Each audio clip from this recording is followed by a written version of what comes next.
Hello. Hello, everyone. Well, thank you for joining us. We are here to discuss about how intents or intents are reshaping the user experience in DeFi, and from simplifying complex operations or complex transactions in the blockchain to increasing security and thank you, and improving decentralization. So I'm very happy to be here, and I'm very happy to be joined by this group of experts who are collaborating with leading protocols on this matter. So if it's okay for you, we can start with introductions, brief introductions from all of us. I will let you start, probably. Shawn, do you want to start? Yeah. Hey. Okay, cool. Hey guys, I'm Shawn. I work at Orbs. I've been in the space since 2018, doing a bunch of stuff. I have no Web 2 experience, so I've been doing it live since then, and just kind of learning as I go along. It's been a lot of fun.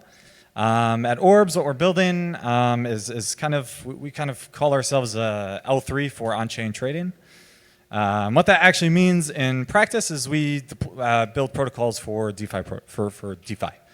So we have advanced order types for DEXs, so TWAP and limit orders.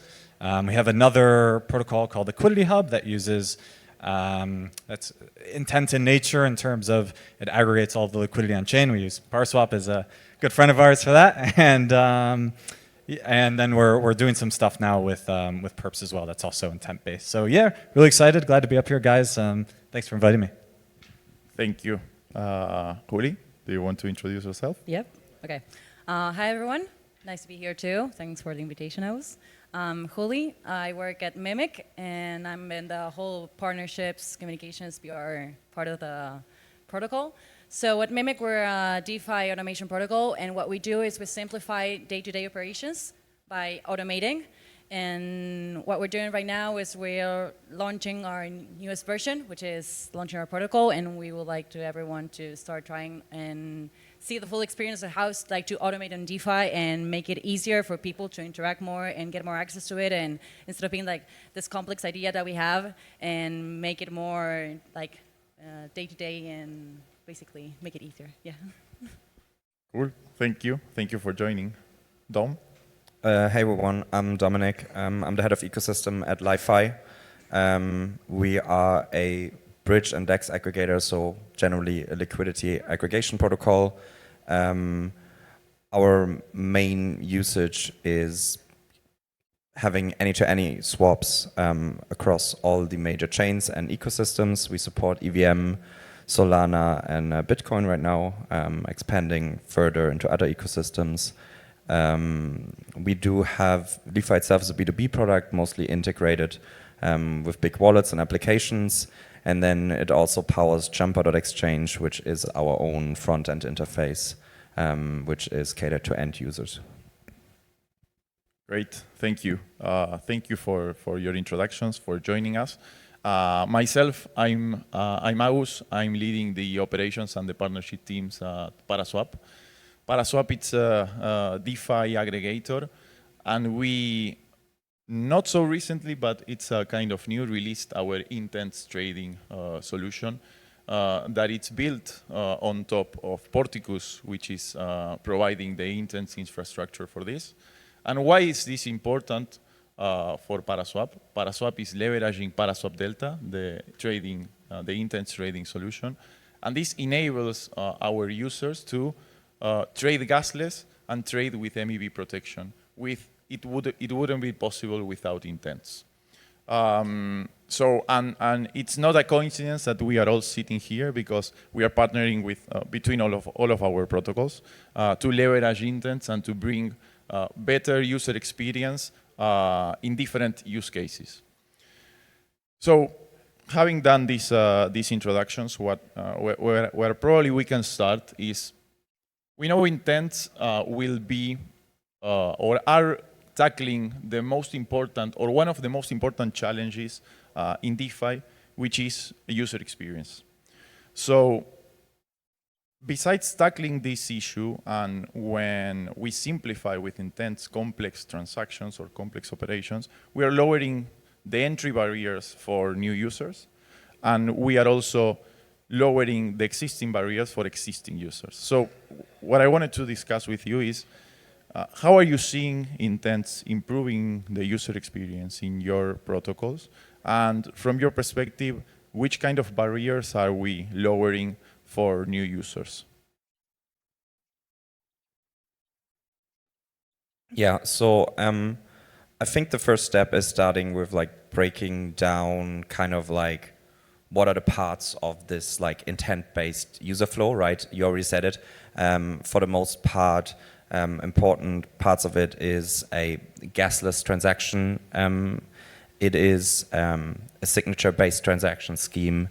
And then on the other hand, what is almost like equally used with the word intents is the term solver, which basically is some type of entity, call it a market maker, a routing mechanism or whatever, that then is able to actually fulfill these complex order types or source this liquidity that we're talking about, right?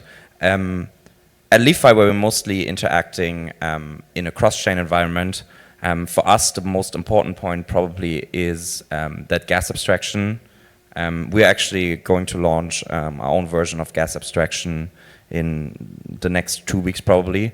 And also we are integrating a gas zip into our routing and use that for gas refueling on other chains, which if you're interacting in a cross-chain environment is very important because you might want to trade on a chain that you've never been on, so you don't have any gas in your account there. So this is a very complex and difficult problem, or it used to be a very complex and difficult problem, as many of you probably know. So for me, those are kind of the most important issues that we can solve with intents. And then there's probably more complex use cases on top of that these two teams are tackling, which, yeah, they can talk about. Yeah, well, I can continue because I can take your point and reaching more use cases, which is basically what we're aiming by using the Mimic infra and by partnering with you guys, is the possibility to scale on that and the whole decentralization, but it's really like important for the user to know what it needs to be done. So if you know what action you want to take, what intent, then all the rest can be taken care of. And that's what DeFi is about, and that's what we're aiming with this. Not only for users that know how DeFi works, but for those also that don't know about it, but want to get into. So if you know what slippage you want to set, what threshold you want to set, and that makes it much easier in the whole interaction. Yeah, so for us at Orbs, we have, I mentioned it at the beginning that we have an on-chain sort of aggregator. It's for spot markets. And we actually integrate that directly with DEX UIs. So it's called Liquidity Hub. It's on QuickSwap, Spooky Swap on Phantom, if you guys remember that there's a Phantom chain and it's not just a wallet. I got asked that earlier, that's why I'm chuckling about it. As well as Thena on BNB. And so when users come to swap on these DEXs, we do an RFQ on the back end, on Orbs layer 3 rather.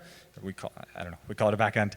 And that kind of abstracts the complexity of having users need to go to an aggregator and search for the best price themselves. In addition to this, we also have gasless transactions, as I think everyone else up here has mentioned. And I think these two things are really kind of the core, the underscoring of what we're doing. Great. So it's not a coincidence that the three of you mentioned abstracting complexity from users from in different ways in order to make their lives easier and maybe not have them deciding on things that they don't care that much, or most users don't care that much. And myself personally, I have found myself in not having gas on the destination chain when bridging, and that blocking me from doing whatever I was trying to do, having to set up lots of configurations that probably I don't care or I prefer that someone else decides for me. And when using different DEXs, not having to maybe go to a meta aggregator, but rather going through something like a liquidity hub, so I can get a better quote. And so I think we are on the path with intents on different protocols in different ways to simplify this experience. What I see from my personal view is I see lots of protocols that are adopting intents, and this is kind of it has become a race of speed of innovation versus scalability. So deploying intents or implementing intents, it's not easy. It's not something that can be done from one day to the other. So what I wanted to ask you is about your point of view regarding the speed of deployment, the speed of innovation versus the scalability and how to design scalable solutions that can leverage intents in the future. Have you found how you find trouble implementing this? Have you found trouble in finding scalable solutions, and how did you solve those? Yeah, I can start. I think the way that we look at that is probably the one where there's the most problems with this, as our like frame of reference is kind of a multi-chain environment. And I mean, it starts with finding something that can work on all the chains that you want to be on, right? And let's maybe start out just talking one execution environment. Let's say we just stay within the EVM. Even then, that means if something like DeFi is expanding to new chains, and we use something like GasZip, for example, to have this kind of like refuel feature, that means that GasZip needs to scale with our own expansion, right? So we are mostly an aggregation protocol, so we don't build things ourselves necessarily, but more and more so we found ourselves in kind of that tough spot where you have to start building things yourself, or you have to build something that's more similar to a marketplace, which is kind of like what Paraswap is building, to attract solvers, to attract agents that can execute these transactions across many, many chains. So when we start from there, obviously we have certain pathways that are very crowded, right? Like every solver wants to solve on Base. Every solver wants to solve on Arbitrum. Every solver, eventually wants to solve on like Berachain or Monad, whenever these chains are launching. For the more long tail of chains, that's probably more difficult. There might have to be different solutions of how to do that. And then the other issue of scalability that comes to be is like, how do you do that across different virtual machines? And how do these agents and the protocols that have the marketplaces start talking to each other across these environments? And then we have to go into something like message passing. We have to go into something like building multiple versions of these protocols. So I think when it comes to this end of the scalability, we're still pretty early, and nobody has like really figured that out yet. But if you think about it, we just talked about how these intent types basically make the ecosystem much easier to use, where ecosystems where you don't have all these things yet, you kind of, it's kind of the difference between a transaction and intent, right? It's like you have to find the pathway yourself still, which makes it like much harder to navigate these. So yeah, I think it's in some ways, if somebody can build something that abstracts all of that away across all these different environments, that's probably like the holy grail of that entire market of like liquidity routing, but it's a really, really tough problem to solve. Okay, so you are focusing on the composability of that ecosystem. Besides improving the external experience for user, you are also focusing on improving this composability for the protocols that need to connect to. Yeah, like just think about something. As I said earlier, we support Solana, EVM, and Bitcoin, but that also means that currently the user has to use 3 different wallet types, because you need a Phantom wallet, whatever, on Solana, and then you need a Bitcoin wallet, and you need whatever you're using on the EVM. The end game of this is to have some kind of signature abstraction game that allows you to basically compose signatures across multiple chains, probably with something like ZK proofs or MPC or whatever you prefer cryptographically. And that's kind of like the next level of intense in a way, because that's kind of what you guys are doing, right? You abstracted it on the EVM, but the next level is how do you make it even more composable across these different ecosystems? That's correct. Okay, so the way we see it is more about if you want to like lower that barrier entrance, maybe you need to think it as, for example, if you're in a room, you want to communicate to another room. If you feel like 2 isolated things, right? If you find a way how to communicate with those, like, then you can communicate to others too, right? And you can get to more and more and more places. So it's about looking at that connector, and it maybe happens all the time with all of our clients we have and all the people that want to say, hey, I want to automate, I want to do this and that. We act as intermediaries to the solutions. So intents for us are that looking for that path, that execution plan that you want to have, and seek the best way to get all those connections and get to more and more use cases, scalability, centralization, and all. So kind of standardizing those connections. So using the same connection that you have from one room, going to the example, from one room to the other, but also to connect other partners for you, for example. Yeah, it's kind of like know-how we have in, like it happens with some protocols, and then we can like have the experience that we have with one and then standardize it in order like to reach more and access like more information on that. Great. Yeah, so for us, I think the biggest thing was for Liquidity Hub. We'd have DEXs that really want to integrate the protocol on their UI, but then when we look at the actual chain itself, there's maybe only 1 or 2 solvers there that are facilitating orders on the chain. So for something like Polygon, where we have everyone added, Odos, OpenOcean, Paraswap, obviously, and off-chain liquidity as well. It's like very easy. But like what Dom is saying, when you go to these like further and further out chains where there's just not as much of an ecosystem built up there, there's only so much, there's only so many pools that you can reach, and then taking that one step further, to bring off-chain liquidity into this marketplace is even like another crazy step, and requires a lot of development effort and obviously capital. So from our perspective, that's been the biggest and most challenging hurdle.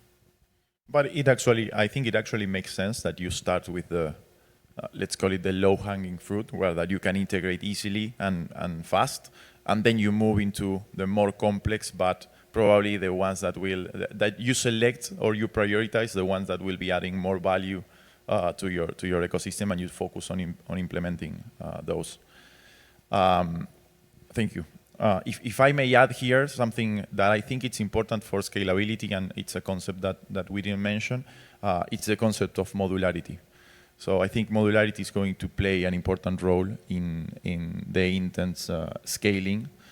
For example, the infrastructure that Paraswap is leveraging to enable intents, it's a modular infrastructure. What does this mean? It means, for example, that the swap module that Paraswap is leveraging to enable intents, it's a module that was built exactly with this use case, exactly for this use case. If we want to enable other modules, then we need to develop that module, and it's probably easier to escalate things by module rather than just escalating all the use cases at once.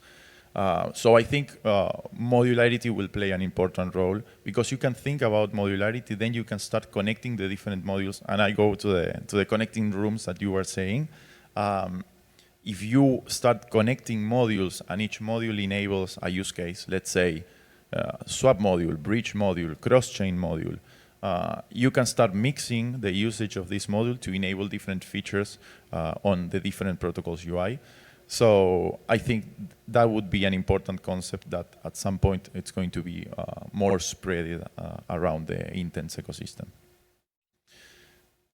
Now I want to take you out of your protocols and make a question that it's more related to the general experience through intents. So when we talk about simplifying user experience, taking the specifics out of the hands of the users and leaving that to a third party, I kind of feel related to a Web2 experience, where we have centralized entities, centralized actors that decide for the user, that take complexity out of users, but decide for users.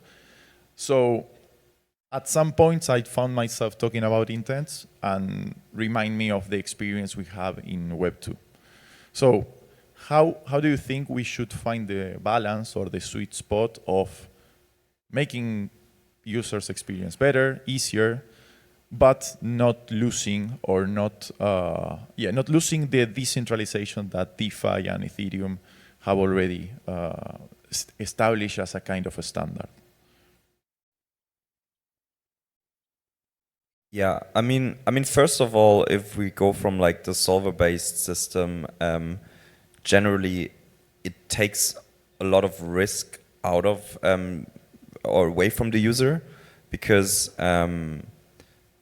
the way that these systems usually work is a solver basically more or less instantly pre-fills the transaction that the user requests in kind of like an RFQ system, as you said. And then on the same chain, obviously, they're usually more or less atomic, so there isn't too much risk there. Once you go across multiple chains, there might obviously be some kind of finality problems. And now the solver takes on these finality risks that the user had before. And the solver, as a more professional market-making entity, should be better equipped to basically calculate this finality risk, and then settles through some type of, intent settlement layer mechanism. So I think from that perspective there isn't too much risk for the user. I think where the risk becomes more prevalent is when we start thinking about competition. As you said earlier, on a chain that is smaller, there might only be like one or two solvers. Okay, one solver, I think everybody here can see the problem with that. It's basically a monopoly, so the solver can just quote you, and obviously he has an information advantage over you. Unless you're very sophisticated, you don't really know if that price you're getting quoted right now is a good price for you or not, unless you go back to basically doing all the research that you would have to do yourself in a transaction based system. But even, let's say, if there are 2 or 3 solvers, the problem of collusion could still be pretty prevalent, where the solvers just basically talk to each other and they're like, hey, look, let's all just like quote a little bit higher price, and we skim some money off the user, and then we share that in the end. So for solver systems to actually sufficiently work, we need a competitive market, and creating a competitive market is a question of, demand at the end of the day. If there's enough demand, then enough solvers will show up. But that also on their end, it becomes about like scalability of infrastructure again, where demand might pop up anywhere at any point in time, and a lot of that is like uninformed flow in a sense. So I think DUX can look good, but it's kind of like getting scammed in a taxi. You really have to know the environment. Like if you guys grab a taxi here in Thailand, you're not a local, you don't know the prices, how would you know if you're getting scammed right now or not? So you would put the focus in decentralizing the whole infrastructure, I would say, or increasing the the competitiveness of the competition, increasing. the competition. I think, yeah, competition is more important than decentralization from a perspective of, you know, like, competition could also be great between tree solver if the system is designed well enough that they cannot collude with each other. So yeah, designing the system in a way that keeps everybody competitive with each other is very important. Makes sense. Thank you.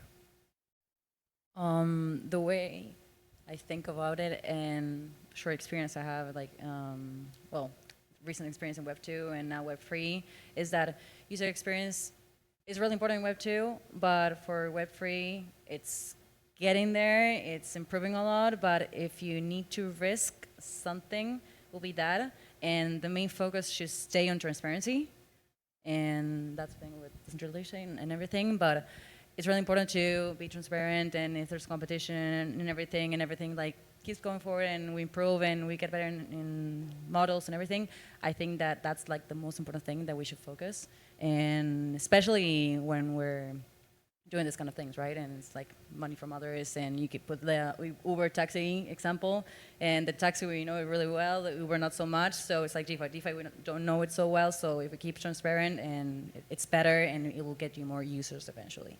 Maybe one more point that I just realized, adding on to this, is the advantage that blockchains still have is once the transaction is settled and inscribed in the blockchain, it's there. So that data will be available forever. So unlike Web 2, where maybe we have that kind of obscured and we don't really know, somebody could actually go in and kind of prove to you later on that you were getting scammed.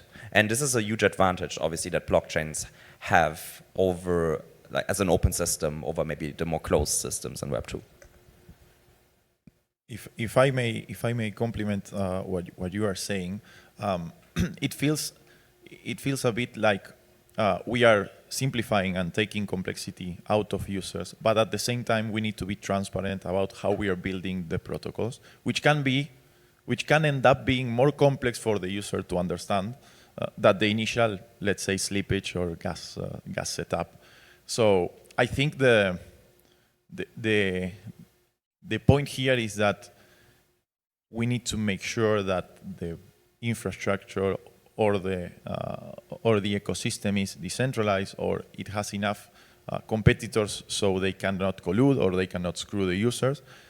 But it's more for making sure that the user experience is going to be good rather than to explaining that to everyone or to the users, because I don't know how we would explain how a complex system like an intent system worked to a retail user, for example. I don't know how we would find a way.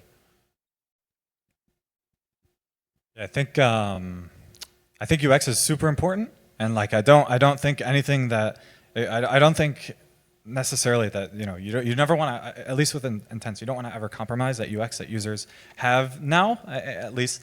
You have a better price, so you want to keep the better price, and you have this better user experience. It's better than having to search for it yourself. It's much easier for everyone. I would say, just to add on to what everyone else has already kind of echoed, but just the way that these protocols are designed to make sure that they're open, that there's clear documentation, so that it's not like an airline industry where the barrier to entry is like, not possible.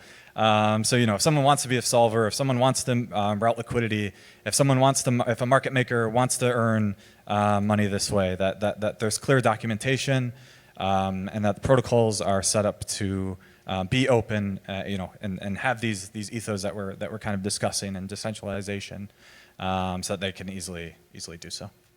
But I think like a pattern that emerges here is like, you just said, we're taking complexity away from the user, we're giving the complexity to the system. So, there's no, in alchemy, there's like the concept of an equivalent exchange. You can't just like gain something without losing something else. So you can't just make UX like super good without increasing the complexity somewhere else, right? But what we're basically doing here is we're taking that complexity into the back end. And as you said, for example, like you want to keep that system open. Okay, That sounds great. Like, right, we all want open systems. But now what happens, for example, if you keep the system open, a solver says, I'm going to fill this order, and then doesn't fill it, right? So like that means now if you keep the system open, that means you need to implement something like slashing. And then it becomes kind of a game of consensus where you're almost basically, you're kind of building a blockchain at the end of the day. You're rebuilding consensus into that in some way, because you have agents that are kind of like validators in a sense, and they do certain tasks, and you have to make sure that they can be like properly incentivized and then also properly, you know, slashed or whatever if they misbehave. Which, I mean, in some ways it's great because it means you can add a token onto the stuff at some point, you know. But you went from infrastructure to kind of economics of the protocol. Yeah, that's what I do sometimes. Okay, we have few minutes left, and I want to leave some time for questions. So my last question would be: I believe that the Intents ecosystem it's just starting, so we're probably going to see a lot of innovation in the future. So where do you see this innovation happening in the short to mid term? And also, how do you balance this with security risks that may come with new features, new products, or new improvements that Intents can bring? Sorry. So I think so. Looking ahead, I think we're now kind of building at Orbs, anyways. We think that the next thing is on-chain perpetuals. Like if you look at like spot market to sex volumes, it's like I think about like I don't remember off the top of my head, but it's significantly more than it's huge. Yeah, it's huge. It's huge on dexes. It's much larger than the percentage of perpetual trading happening on dexes, which is about like 1%, and the other 99.9% is on centralized exchanges. So we think that there's a huge market opportunity here. People want to trade perps on chain because there's a lot of counterparty risks that you have with sexes. I don't think we need to go down memory lane, so we can skip over that for now. But yeah. So I think that for us, this is kind of where we're headed in this direction. And yeah, in terms of security risks, it really just depends on the protocol at the end of the day. So yeah. Is that kind of an alpha that you're giving? I mean, you could take it as that. It depends on how you want to look at it.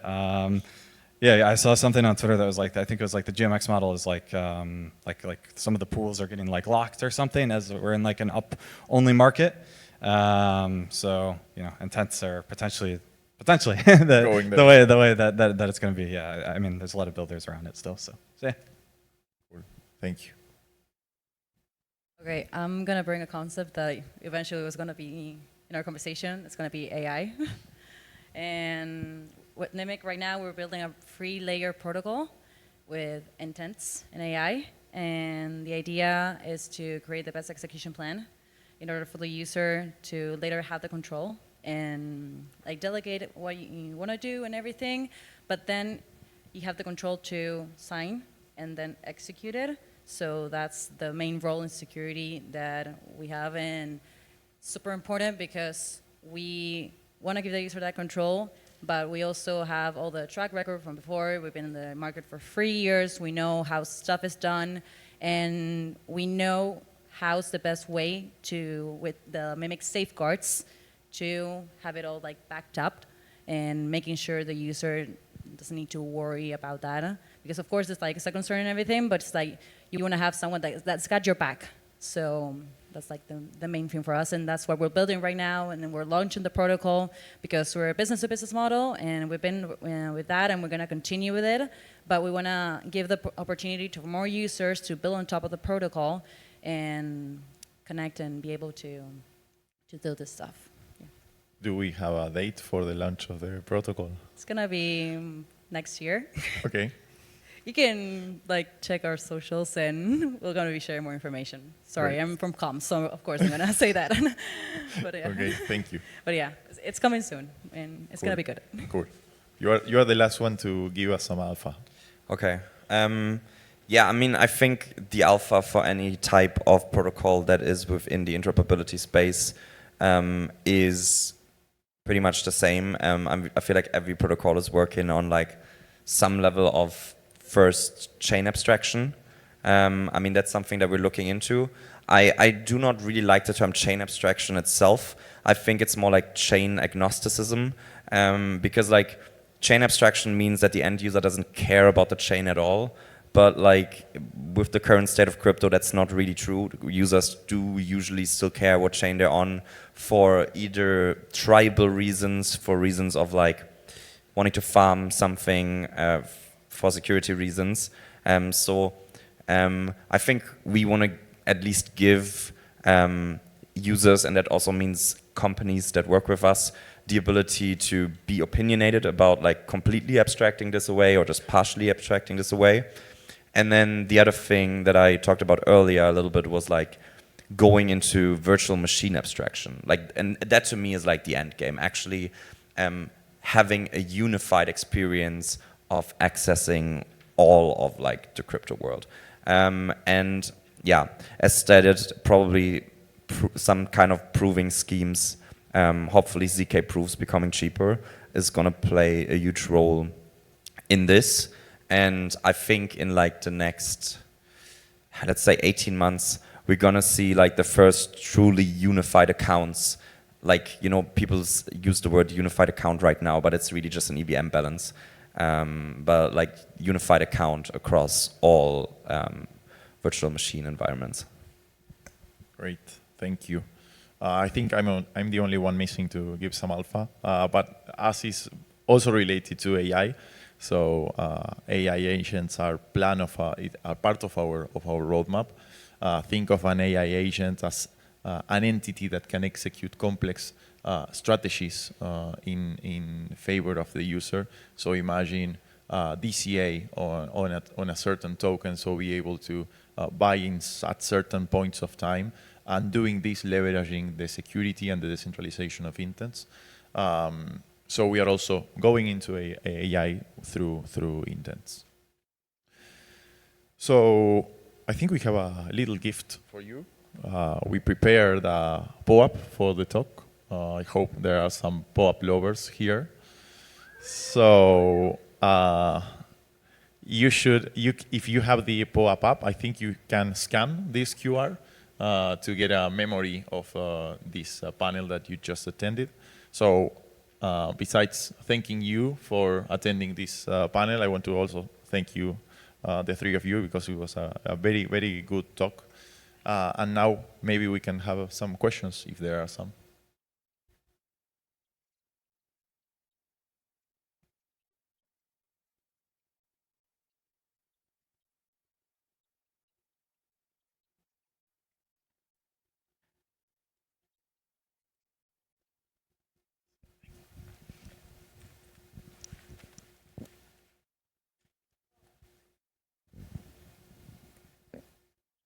Hello. Yeah. My name is Jason, and the topic about the intent trade is very interesting.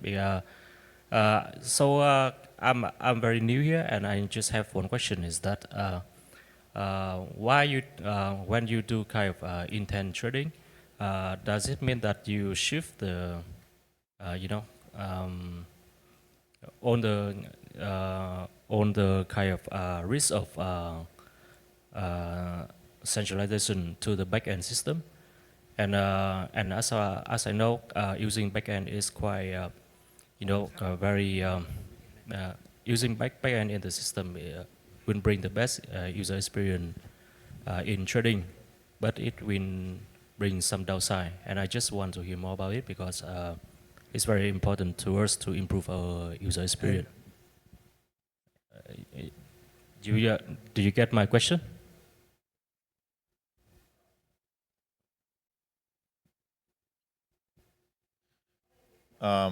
If I got it correctly, it's about, you're asking if we are leaving the centralization for the backend? Yeah. Is that the question? Yeah, that's my question. Okay. Yeah, I think it depends what you mean here. I think like obviously like every intent system is at the end of the day an aggregation system, and every aggregation system obviously strives to be the sole owner of order flow. So like if you imagine there to be one of those systems that would be better than all the other ones, and obviously if you're talking from a solver perspective, some of these systems are going to have more network effects than others, then yes, there is definitely like some kind of centralization risk that like a winner might take this entire market. But the thing is, like, as we said, this backend will probably be some type of chain with some type of consensus mechanism. So if you look at it from that perspective, it's more of a competitive system. But yes, in terms of an API, you would access probably a single API to get quotes from the system. If I may add there, I think that there will be improvements on the decentralization of the intents existing systems. I think that today it's difficult to fully decentralize an intent system, mainly because of the risk that we described here, that you cannot ensure that suddenly from one day to the other you have 1,000 solvers doing whatever they want on the system. But I think it's going to be progressive. So today we are here on the decentralization. The intent system are going to slowly start to decentralize the different parts of the backend until we find a solution that it's completely or almost completely decentralized. I highly doubt that at some point you won't have any API to access that it's not centralized, but I don't know, maybe I'm wrong. Thank you for the question. So we have two more questions here. So the next question is, are intents the future of all of DeFi, or are there use cases where smart contracts are still useful? Any of you can take it.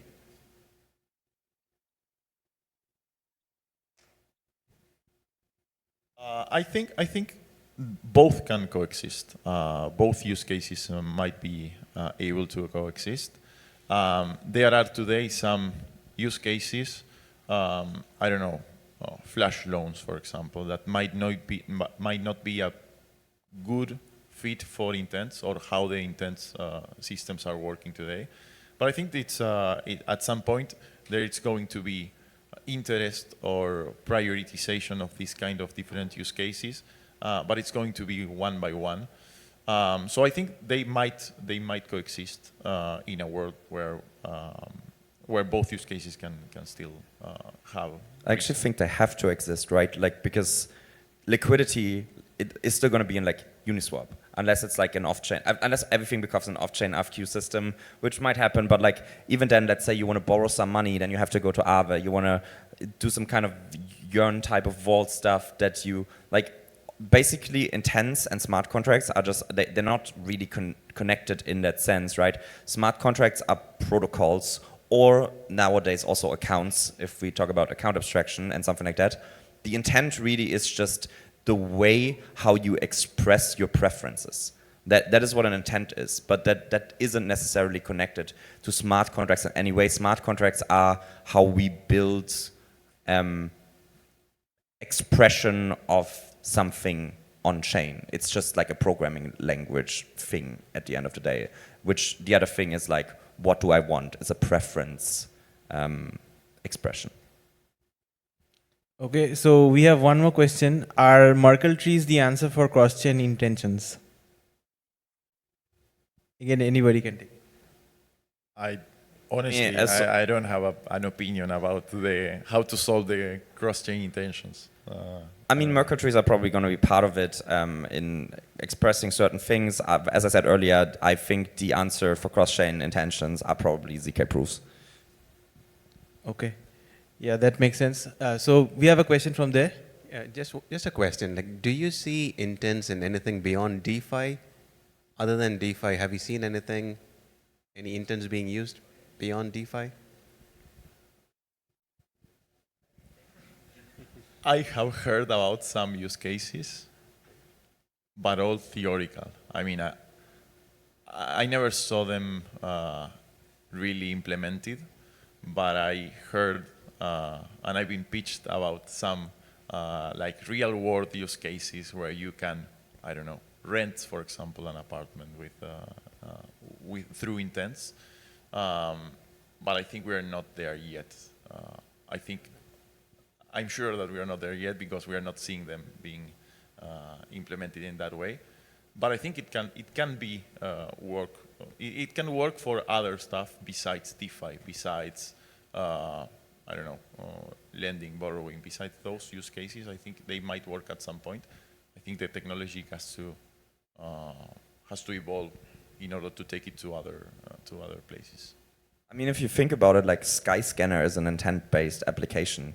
You go in there, you put a flight in, and it gives you. I mean, the difference between intent in some ways would be the way we see intents is like the solver just fills you the best one, and like in Skyscanner, you get a couple of options of flights. But in similar ways, how DeFi, for example, works today is you go in and you say, I want to go from asset A on chain A to asset B on chain B, and we still give you options. We just don't pick. Like basically, we're not an opinionated solver as to we don't give you one option. We give you multiple options that you can pick from, but you still give us an intent and we process that intent. And like every type of aggregation protocol in Web 2, more or less works in the same way. Like I want to buy an insurance and then an insurance aggregator gives you, a couple of options. So like intents are not in any way Web3 specific. They're just like a way of solving user experience. I think doubling down on your example of Skyscanner, something that intents might solve, for example, is I want to travel to this destination for this amount of time and I want to stay in these places and have the whole solution built for you. Like book your airplane tickets, book your hotel, book the stuff that you want to do, and reserve your dinners or lunch in restaurants. That would be like the ideal world of an intents. I think it might happen at some point, but I don't know when or how. Yeah, I mean, maybe you can say something, because that's kind of the AI use case at the end of the day. The Skyscanner thing was, I used to use it like all the time. But yeah, I mean, an intent is an intention. I mean, it depends on what context it is. But DeFi, abroad, other like cases, yeah, we're not there yet, I think. We'll see. But you want to say something? I think we're, yeah. Yeah, I think we're good. We agree. Say goodbye. Yeah. So, any more questions? We have 1 more minute here. If not, we can thank the speakers again. Thank you so much for the wonderful talk and. Thank you.